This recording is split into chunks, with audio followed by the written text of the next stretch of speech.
যারা সেলাই করেন তারা জানেন যে মেশিনে তেল দেওয়া কতটা দরকার। দেখুন আমি মেশিনটাকে খুলে ফেলেছি এবং আস্তে আস্তে সোয়ানা শুইয়েছি। যে প্রচুর ভারী মেশিনটা, যারাদের আছে তারাই জানেন। তো মেশিন প্রতিদিন তেল দেওয়া দরকার মেশিনে। তো এই যে দেখুন আমি যেখানটা ববিনকে যে নিচেটা যে তেল দিচ্ছি ওখানটা অবশ্যই দেওয়া দরকার।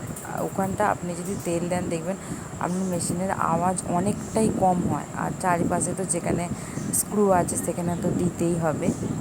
তো এইভাবে আমি তেল দিয়ে নিচ্ছি মেশিনে। আপনি যদি মেশিনে প্রতিনিয়ত তেল দেন, মানে প্রত্যেক দিনই যদি আপনি সেলাই করার আগে যে মেশিনটাকে খুলে পরিষ্কার করে তেল দিয়ে নেন, তাহলে আপনার মেশিন কিচ্ছু হবে না। আপনার মেশিন অনেক দিন পর্যন্ত ভালো সার্ভিস দেবে। মেশিনটাকে আমি এবার ফিটিংস করে নেব। আমি কোথা দিয়ে ধরবো বুঝতেই পারছি না। মেশিনটা প্রচণ্ড ভারী। সাগর কোম্পানির মেশিন আমি নিয়েছিলাম, প্রায় হয়ে গেল 1.5-2 বছর হয়ে গেল আমি মেশিনটা নিয়েছি। তো আবার একবার আগে পরিষ্কার করে নিয়েছিলাম, তো আবার আরেকবার ভালো করে মুছে নিচ্ছি। খুব সাবধানে মেশিনটাকে খুলতে হবে, লাগাতে হবে, নাহলে হাতে লেগে যাওয়ার ভয় থাকে।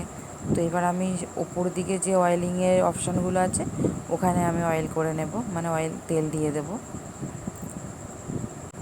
মেশিনে যদি আপনি প্রতিদিন তেল দেন আপনার সেলাই করতেও ভালো লাগবে, কিন্তু এই কি আমি নিজেই তেল মানে খুলে দেওয়ার হয় না মেশিন, তো এই ওপর থেকেই যেটুকু হয় আর কি দেওয়া হয়।